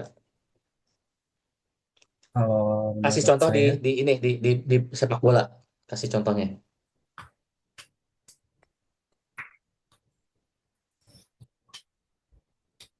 kalau strategi itu kayak peta jalan menentukan arah jangka panjang. Kalau dalam sepak bola itu kan 90 menit. Jadi Hmm, kita harus menentukan apakah contohnya harus bermain bertahan terus atau menyerang terus. oke. Terus kalau taktik itu gimana caranya si strategi itu dijalankan. Jadi taktik lebih Oke, ke tindakan nyatanya untuk bergerak menuju tujuan si strategi tersebut. mantap. Terima kasih Rafif. Sangat benar ya. Apa yang dikatakan Rafif bahwasanya strategi itu adalah rencana jangka panjangnya. Kalau di sepak bola itu kan 90 menit. Nah, bagaimana caranya 90 menit itu bisa menang gitu. Nah, taktik itu adalah bagaimana untuk menjalankan si strateginya. Misalnya kalau di dalam sepak bola gitu ya, kita eh, ada banyak strategi. Nah, di sini saya kasih contoh defensive strategi dan position strategi misalnya. Jadi misalnya si Barcelona ini dia bertanding dengan Benfica misalnya. Nah, selama 90 menit ini bagaimana caranya si Barcelona ini bisa menang melawan Benfica? Nah, karena si Barcelona sudah tahu Benfica itu sadis atau galak, maka si Barcelona bisa menerapkan strategi bertahan gitu. Nah, fokusnya strategi bertahan itu kan jangan sampai kebobolan. Gimana we caranya gitu. Maka formasinya adalah 5-4-1, 5-4-1 gitu ya. Jadi si Barcelona ini melawan Benfica biar gak kebobolan dia menerapkan strategi bertahan. Gimana caranya biar nggak kebobolan intinya seperti itu. Nah, bagaimana melakukan hal itu? Yaitu dengan taktik. Ya. Ada namanya man-to-man marking, sorry, kemudian zone marking dan juga high defensive line. Misalnya biar nggak kebobolan, misalnya si Rapinha ini dia bertugas untuk menjaga si Pavlidis, si Barreiro agar dia nggak bisa masuk ke daerah sini misalnya. Jadi di marking gitu ya. Si Balde dia menjaga si Maria misalnya dan sebagainya gitu. Kemudian zone marking ya, zone marking. Taktik yang kedua si daerah sebelah kanan gitu ya, Siama, Casado, Kubarsi, Konde. Gimana caranya biar zona yang sebelah sini tidak tembus gitu ya, tidak tembus oleh perlawanan si Benfica gitu dan sebagainya. Nah, itu jadi strategi itu bagaimana visi ke depan dan taktik adalah bagaimana menjalankan untuk mencapai strategi tersebut. Jadi kayak visi misi lah. Kalau visi adalah tujuannya, nah kalau misi adalah cara untuk mencapai tujuan tersebut. Gitu ya. Nah, di manajemen pemasaran pun juga ada seperti itu.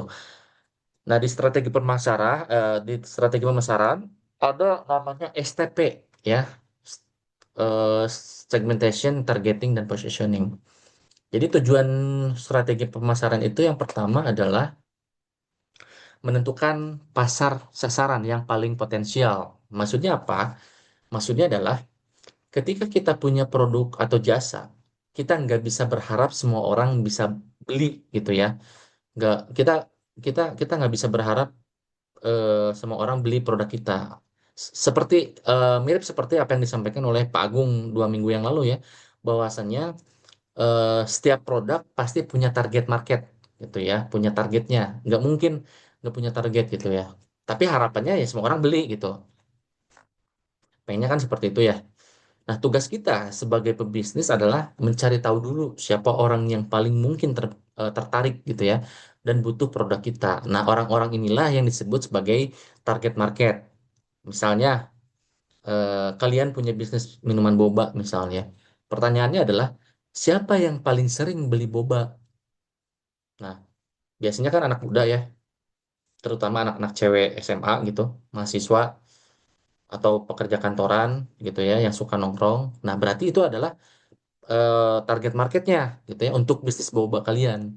Tapi kalau misalnya kalian jual bobanya ke bapak-bapak yang lagi ngopi di warung, ya kemungkinan mereka nggak akan tertarik karena memang mereka sukanya kopi gitu ya dan lebih murah gitu. Kalau boba kan biasanya harganya lebih mahal ya, 15.000, 20.000 gitu ya. Itu nggak bukan target market kita berarti. Jadi strategi marketing yang bagus itu dimulai dari memahami siapa sih sebenarnya yang mau beli produk kita, yaitu adalah menentukan target marketnya. Dan itu kalian sudah lakukan di tahapan BMC. Nanti kita detailkan di STP gitu ya.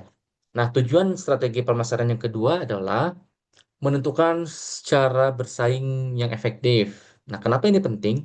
Karena di dunia bisnis eh, kita tidak berjualan sendirian, teman-teman. Selalu ada kompetitor, orang lain yang jual produk sejenis atau bahkan eh, produknya lebih murah dari kita. Jadi kita harus punya strategi bagaimana biar produk kita bisa tetap menonjol dan dipilih oleh pelanggan. Gitu ya. Contohnya tadi jualan boba di sekitar kampus UPI misalnya udah ada 3 atau 4 tempat yang jualan boba. Nah, pertanyaannya adalah kenapa orang-orang harus beli boba di tempat kita, gitu ya, bukan di tempat lain. Kenapa harus di tempat kita? Nah, kita harus bersaing dengan berbagai cara, gitu ya. Misalnya bisa dari segi harga yang lebih murah, bisa dari segi varian rasa yang eh, bisa dari segi varian dan rasa gimana ya? Bisa dari segi varian rasa dan topping yang lebih banyak gitu.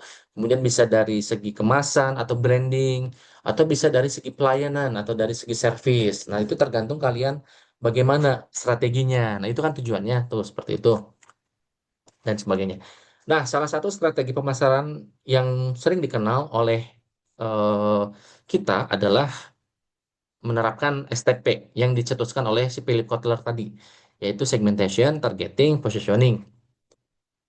Nah, segmentation ya udah tahu lah teman-teman ya, bahwasanya segmentasi pasar itu adalah proses mengelompokkan ya, mengelompokkan orang-orang atau target market yang sekiranya bakal membeli produk kita. Nah, dikelompokkannya berdasarkan apa ya? Berdasarkan usia, berdasarkan demografis, berdasarkan geografis, lifestyle-nya seperti apa gitu ya. Misalnya boba tadi, kemungkinan yang beli deh kayaknya bakal mahasiswa deh, atau orang yang sudah kerja deh, atau ibu-ibu deh, gitu ya. Kan banyak tuh.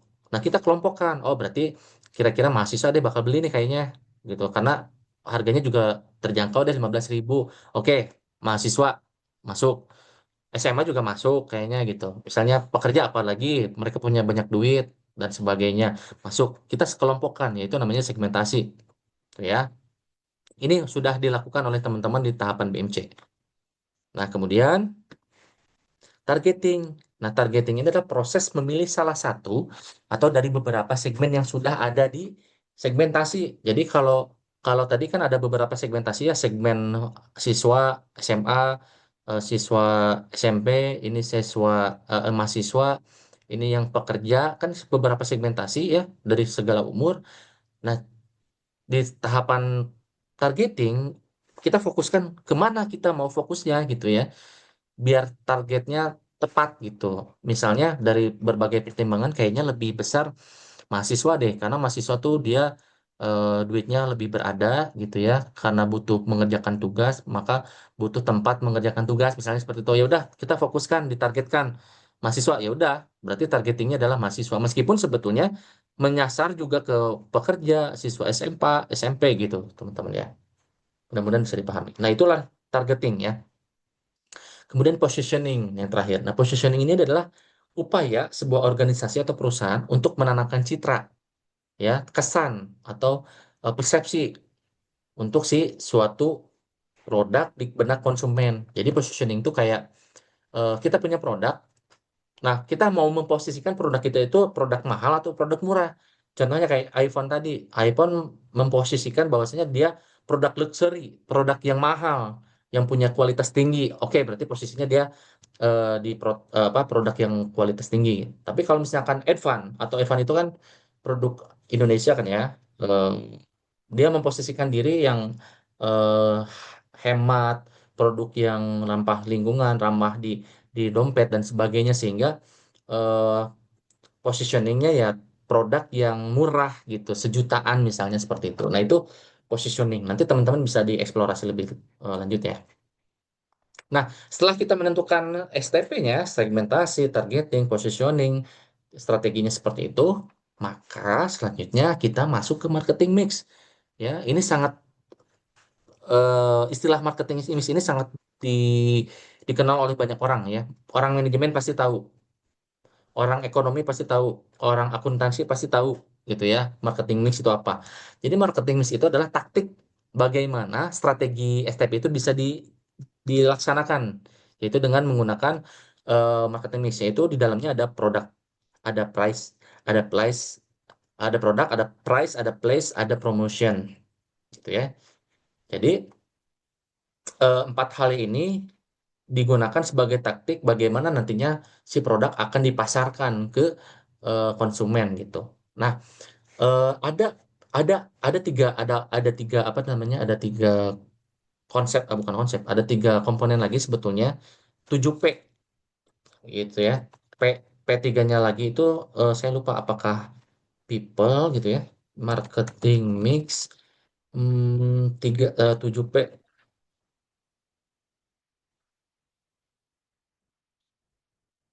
Nah, marketing 7P. Jadi ada produk, price, place, people, if physical ingredient, proses, kemudian price sama promotion gitu ya.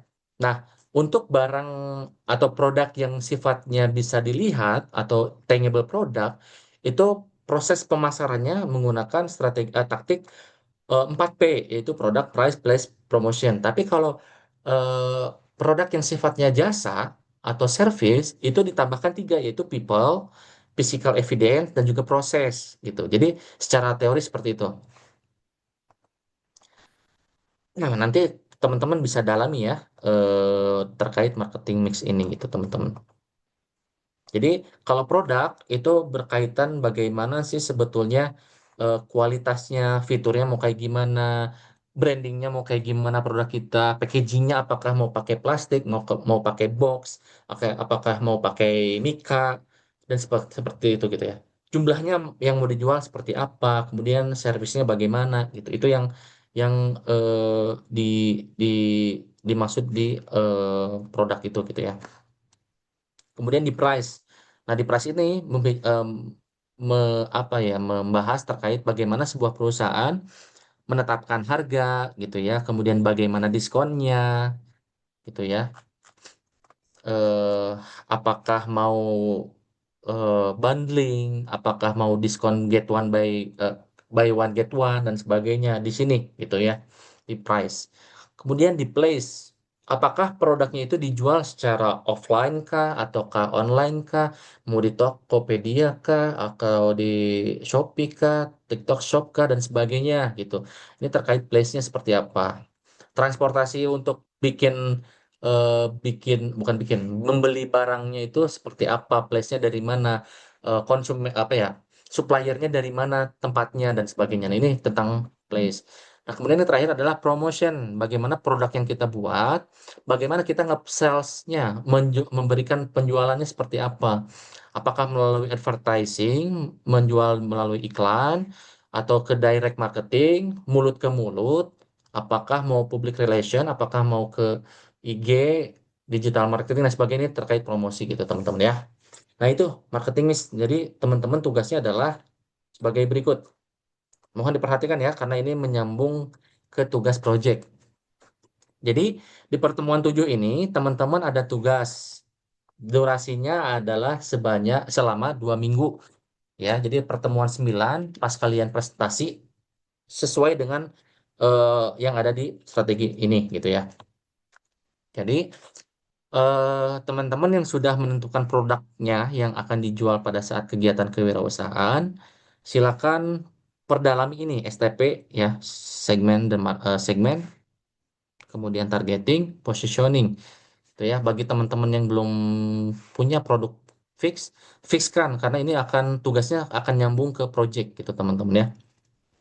Jadi silakan teman-teman ini saya sudah siapkan template-nya seperti ini. Jadi nanti sediakan di sini kira-kira list target marketnya segmennya siapa aja. Apakah siswa, mahasiswa, pekerja, ibu-ibu rumah tangga yang memiliki eh, penghasilan ABC gitu ya. Silakan di sini. Kemudian setelah segmentasinya di list, kemudian masukkan ke target. Masing-masing segmen dijelaskan di sini kelemahannya apa dan sebagainya. Sehingga nanti ujung-ujungnya targetnya satu. Siapa yang akan dijadikan target gitu. Kemudian nanti didefinisikan positioning produk kita tuh seperti apa. Misalnya kemarin tuh kalau nggak salah Ayu sama Ami ya. Ayu sama Ami itu produknya terkait hmm, aduh saya lupa apa ya, pangsit ya kalau nggak salah, pangsit yang isinya itu ada isian ayam dan sebagainya. Nah, positioningnya kayak gimana, apakah mau produknya mahal kah atau murah kah atau enak kah sebagainya, silakan didefinisikan, didiskusikan sama teman-teman kelompok, positioningnya mau kayak gimana. Setelah kalian menentukan strateginya menggunakan STP, selanjutnya kalian tentukan marketing mix-nya ya. Karena di marketing mix itu terkait produk terlebih dahulu, maka di sini yang pertama kali ya kalian definisikan adalah terkait produk. Nah, target marketnya kan sudah ketemu kan tadi, maka simpan di sini si target marketnya. Kemudian tulis di sini varian produknya mau rasa apa aja, rasa coklat kah, keju kah, gitu dan sebagainya. Misalnya kalau teman-teman nanti rencananya tidak hanya makanan dan juga menjual minuman, tulis di sini minuman apa gitu.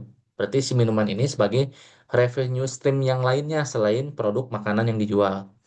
Nah, kemudian yang ketiga, kualitasnya seperti apa gitu ya. Pasti teman-teman bisa memprediksi kira-kira nanti pada saat membuat produknya atau si Ayu itu kan bikin pangsit goreng. Nah, pasti Ayu bisa mendeskripsikannya dulu gitu. Pasti oh bakal kayak gini nih. Eh, kulitnya pakai menggunakan ini. Kemudian bakal menggunakan minyak ini. Kualitasnya seperti apa. Nah, itu kita harus mendefinisikan kualitasnya akan seperti apa si produk tersebut. Gitu ya. Kemudian branding. Namanya mau apa gitu ya. Cispang misalnya. Ini kelompoknya si Daniel nih. Kemudian dikasih slogan keju lembut pecah di dalam misalnya. Kemudian bikinkan logonya simpan di sini, gitu ya. Kemudian packaging. Nanti pada saat project di pertemuan 11 ke 11, 12, 13, 14 itu, apakah si produknya itu mau menggunakan packaging mika atau box atau plastik gitu ya. Nah, kalau teman-teman mau box, box apa ini tuh? Box apa ya namanya? Paper box ya. Ini kan paper box ya. Nah, silakan boleh. Tapi saya sarankan jangan yang pakai print gitu ya, karena mahal. Misalnya si Mujahidin sama siapa gitu ya bikin produk, ada logonya, di print kan di apa di boxnya. Saya sarankan janganlah. Gitu nanti modalnya lumayan besar juga. Jadi mending si stikernya di print, nah nanti stikernya itu ditempelkan si di boxnya gitu. Mending lebih kayak gitu kalau menurut saya gitu.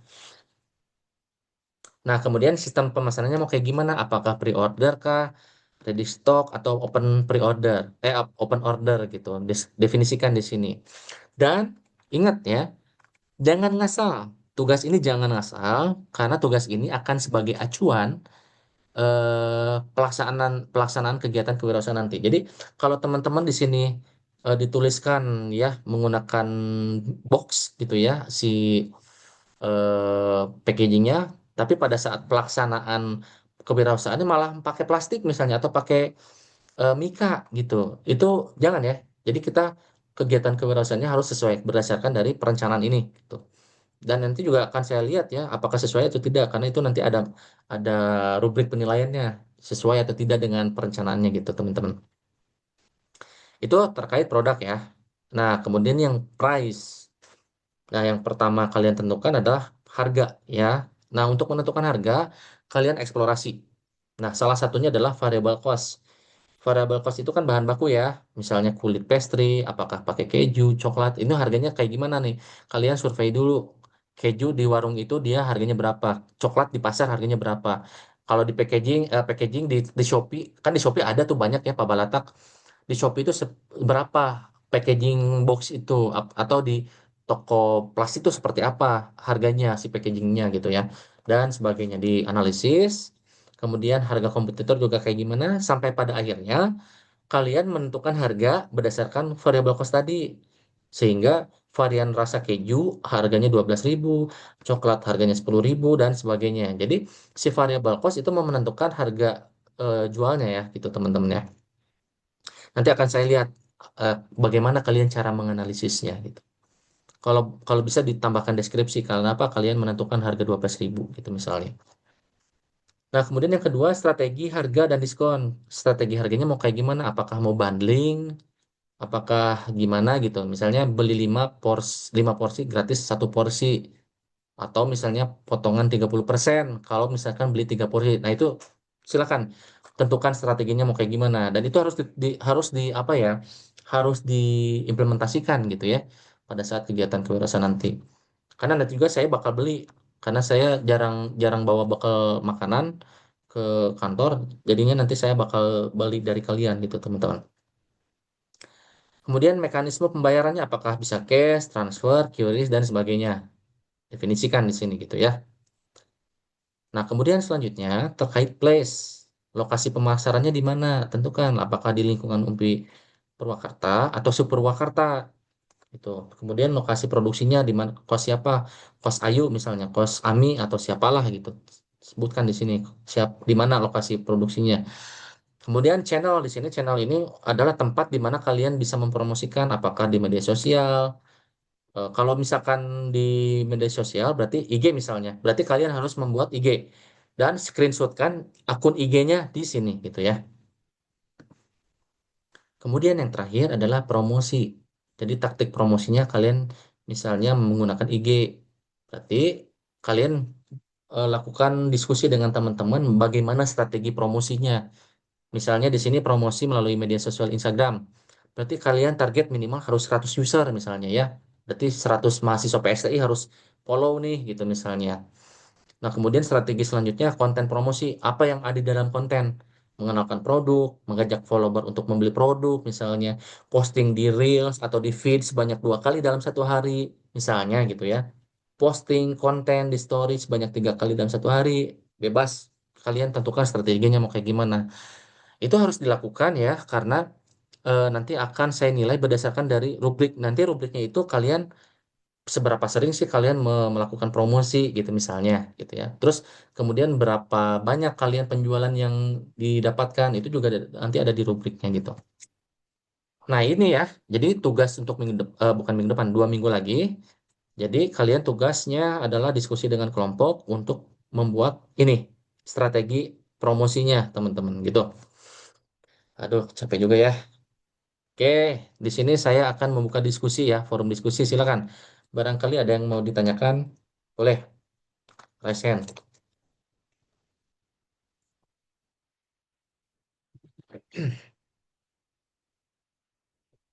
Ini barangkali silakan. Ada yang mau ditanyakan nggak? Cindy, mana Cindy? Cindy. Nah, Cindy. Oke, silakan. Gimana Cindy? Ada yang mau ditanyakan nggak? Hadir, Pak. Oke, gimana? Aman? Ada yang Insya mau Allah ditanyakan? aman, Pak. Yakin? Oke, aman Yakin, ya. tuh Ineke yakin. Oke, sip. Jadi ya, toaster ya berarti ya. Atau masih ragu toastnya? Em, jadi Pak, Oke, sip. Nanti saya beli. Kemudian Satoru. Satoru ada ini enggak? Pertanyaan enggak? kalau dari saya cukup sih Pak. Oke. Satoru ini kalau nggak salah dengan Rina ya. Dengan Rina, Ayu, sama Ami kalau nggak salah. Kemudian siapa ya? Vectra, aman nggak Vectra? Ican? Mas Ican?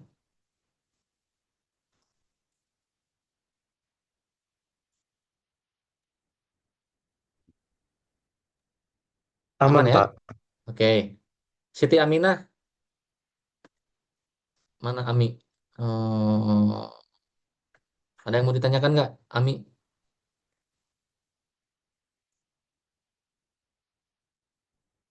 Kayaknya lagi ada kegiatan. Oke. Baik, kalau tidak ada pertanyaan, saya tutup ya. Nanti akan saya share ininya apa si formatnya ke Siti Sri Fatimah. Oh ya, Fatim, ada yang mau ditanyakan nggak? Cukup Bapak. Cukup ya. Baik. Kalau tidak ada yang ditanyakan dan sudah habis juga waktunya, saya tutup ya. Terima kasih teman-teman semuanya sudah hadir dalam hari ini, dalam pertemuan hari ini. Mudah-mudahan teman-teman dalam keadaan sehat.